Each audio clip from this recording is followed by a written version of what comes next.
జూబ్లీహిల్స్ ఉప ఎన్నిక మాత్రం తెగ హీట్ పుట్టిస్తుంది.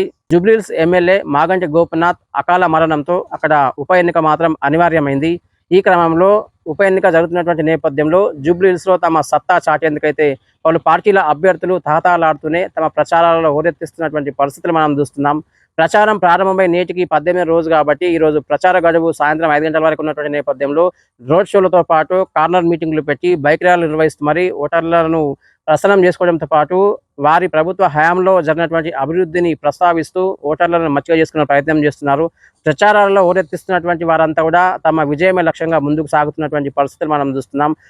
అధికార కాంగ్రెస్ పార్టీ నుంచి నవీన్ యాదవ్ బరిలో నిలవగా బీఆర్ఎస్ పార్టీ నుంచి మాజీ ఎమ్మెల్యే మాగంటి గోపీనాథ్ సతీమణి మాగంటి సునీత కూడా బరిలో నిలిచారు. మరోవైపు బీజేపీ పార్టీ నుంచి దిలీప్ రెడ్డి కూడా బరిలో నిలిచారు. అధికార కాంగ్రెస్ పార్టీ మాత్రం ఎట్టకేలకు 2 ఏళ్ల కాలంలో జరిగినటువంటి అభివృద్ధిని ప్రస్తావిస్తూ ఓటర్లను ప్రసన్నం చేసుకోవడంతో పాటు ఓట్లను అభ్యర్థించే ప్రయత్నం చేస్తుంది.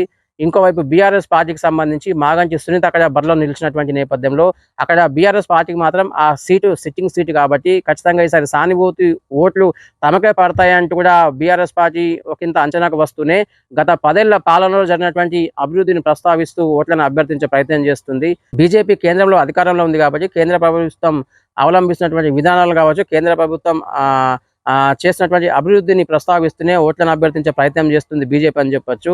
ప్రధానంగా అధికార పార్టీ నుంచి నవీన్ యాదవ్ అక్కడ బరిలో నిలిచారు. బీఆర్ఎస్ పార్టీ నుంచి మాగంటి సునీత బరిలో నిలవగా బీజేపీ నుంచి దిలీప్ రెడ్డి మాత్రం బరిలో నిలిచినటువంటి పరిస్థితి. ఈ ముగ్గురు మధ్య ఈసారి త్రిముఖ పోటీ నెలకొన్నటువంటి నేపథ్యంలో మరీ ముఖ్యంగా ప్రధానంగా అధికార కాంగ్రెస్ పార్టీ మరోవైపు బీఆర్ఎస్ మధ్య గట్టి పోటీ ఉంటుందంటూ కూడా పలు సర్వే సంస్థలు అయితే వెల్లడించినటువంటి పరిస్థితి మనం చూస్తున్నాం.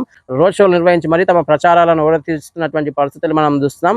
మాగంటి గోపీనాథ్ అకాల మరణం తర్వాత అక్కడ ఉప ఎన్నిక అనివార్యమైనటువంటి నేపథ్యంలో ఈసారి సానుభూతితో ఓటర్లు తమకు ఓట్లు వేస్తారని భావిస్తున్నటువంటి బీఆర్ఎస్ కు కూడా కొంత ఆశాజనకంగా అనిపిస్తుంది. మరి అధికార కాంగ్రెస్ పార్టీకి సంబంధించి ఎక్కడ బైపోల్ జరిగినటువంటి నేపథ్యంలో ఎక్కడ కూడా ఉప ఎన్నిక జరుగుతున్నటువంటి పరిణామక్రమంలో ఎక్కడైనా సరే ఏ ప్రాంతంలో అయినా సరే ఉప ఎన్నిక కనుక అనివార్యమైతే అక్కడ అధికార కాంగ్రెస్ పార్టీకి మాత్రం ఎక్కువ ఛాన్సెస్ ఉంటాయి. అదే సందర్భంలో అక్కడ మాగంటి గోపీనాథ్ అకాల మరణంతో అక్కడ సానుభూతి ఓట్లు కూడా సునీతకు పడతాయనేటటువంటి ఒక వాదన తెర మీదకి వస్తున్నటువంటి పరిస్థితి. అయితే గెలుపు మాత్రం ఒకవైపు అధికార కాంగ్రెస్ తరపున కావచ్చు, మరోవైపు ప్రతిపక్ష బీఆర్ఎస్ పార్టీ ఈ రెండు ప్రధాన పార్టీల మధ్యనే ఈసారి ఉప ఎన్నిక విజయం వరించబోతుంది. ఉప ఎన్నిక ఖచ్చితంగా విజయం చేకూర్చబోతుంది అంటూ కూడా విభిన్న అభిప్రాయాలు అయితే వ్యక్తమవుతున్నటువంటి పరిస్థితులు మనం చూస్తున్నాం. ఈసారి ప్రెస్టీజియా తీసుకున్నటువంటి రేవంత్ సర్కార్ ఖచ్చితంగా జూబ్లీహిల్స్ ఉప ఎన్నికలో గెలిపే లక్ష్యంగా పావులు కదుపుతూ ప్రచారాలలో ఓరెత్తిస్తున్నటువంటి పరిస్థితి. అధికార కాంగ్రెస్ పార్టీ తరపున సీఎం రేవంత్ రెడ్డి కూడా ప్రచారంలో ముందుకు సాగుతున్నారు. ఈ క్రమంలో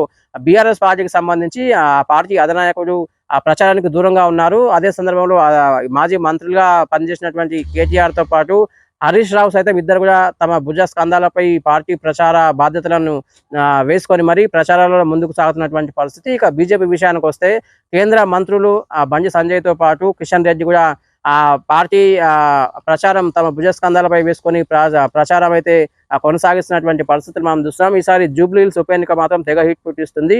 తెలంగాణ సమాజం అందరి చూపు కూడా జూబ్లీహిల్స్ ఉప ఎన్నికపైనే పడినటువంటి పరిస్థితి. అధికార కాంగ్రెస్ పార్టీకి మాత్రం ఈసారి ఖచ్చితంగా జూబ్లీహిల్స్ ఎన్నికల్లో తమ సత్తా చాటాలని దాదాపు 30,000 మెజారిటీతో భారీ విజయం సొంతం చేసుకోవాలని రేవంత్ రెడ్డి సర్కార్ కూడా అడుగులు వేస్తున్నటువంటి పరిణామక్రమాన్ని చూస్తున్నాం. మరి బీఆర్ఎస్ పార్టీకి సంబంధించి కూడా అక్కడ బీఆర్ఎస్ పార్టీకి అయితే ఆ సీటు సిట్టింగ్ సీటు కాబట్టి ఖచ్చితంగా మాగంటి గోపీనాథ్ మృతితో సునీతకైతే సానుభూతి ఓట్లు ఖచ్చితంగా ఆమె ఖాతాలోకి చేరబోతున్నాయంటూ కూడా వివిధ సర్వేలు కూడా వెల్లడించినటువంటి పరిస్థితి. అయితే జూబ్లీహిల్స్ ఉప ఎన్నికలో మొత్తంగా అధికార కాంగ్రెస్ పార్టీ వర్సెస్ ప్రతిపక్ష బీఆర్ఎస్ పార్టీ అన్న చందంగా మారుతుందని ఇప్పటికే పలు సర్వేలు అయితే వెల్లడించినటువంటి పరిస్థితి. ఇక బీజేపీ మాత్రం థర్డ్ స్టేట్కి వెళ్ళిపోయినటువంటి నేపథ్యంలో బీజేపీ ఒకంత నిరాశగా ఉన్నట్లుగా తెలుస్తుంది. అధికార Congress party versus BRS party అన్న చందంగా ఉన్నటువంటి ఆ ఉప ఎన్నికలో మరి ఎవరి బలాలేంటి, ఎవరి బలహీనత ఏంటి, విజయం ఎవరిని వరించబోతుంది, నవీన్ యాదవ్ అత్యంత భారీ మెజారిటీ సొంతం చేసుకొని అక్కడ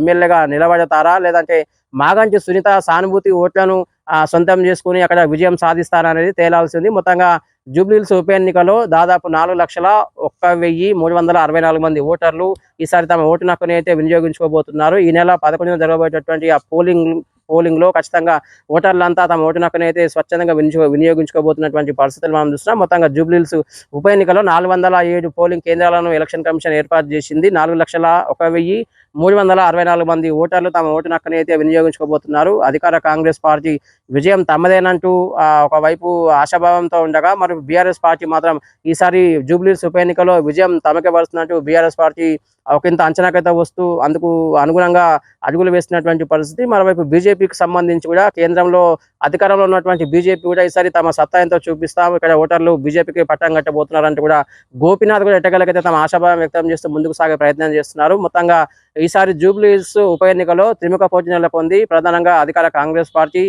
తో పాటు మరోవైపు బీఆర్ఎస్, ఇంకోవైపు బీజేపీ, ఈ 3 ప్రధాన పార్టీల మధ్య ప్రముఖంగా త్రిముఖ పోటీ ఉంది. అయితే జూబ్లీహిల్స్ ఉప ఎన్నికలో ఇప్పటికే 52 మంది బరిలో నిల్వగా, ప్రధానంగా నవీన్ యాదవ్ తో పాటు మరోవైపు మాగంటి సునీత, ఇంకోవైపు దిలీప్ రెడ్డి, ముగ్గురు మధ్యనే విజయం ఊగిసలాడుతున్నటువంటి పరిస్థితి. ఉప ఎన్నిక అనేది కాంగ్రెస్ పార్టీ ప్రతిష్టాత్మకంగా తీసుకొని గెలిపే లక్ష్యంగా పావులు కదపగా, మరోవైపు ప్రతిపక్ష బీఆర్ఎస్ పార్టీ సైతం ఈసారి సానుభూతి వచ్చేతో పాటు అధికార కాంగ్రెస్ పార్టీ వైఫల్యాలను ఎండగట్టి ముందుకు సాగే ప్రయత్నం చేస్తుంది. ఇంకోవైపు అధికార కాంగ్రెస్ పార్టీతో పాటు ప్రతిపక్ష బీఆర్ఎస్ పార్టీ వైఫల్యాలను ఎండగట్టుతూనే బీజేపీ కూడా ముందుకు సాగే ప్రయత్నం చేస్తుంది. చూడాలి మరి జూబ్లీహిల్స్ ఉప ఎన్నిక ఎవరికి విజయం సాధించబోతుంది, అక్కడ ప్రజలు ఎవరికి పట్టం కడతారో తెలియాలంటే ఈ నెల 14 వరకు వేచి చూడాల్సిందే.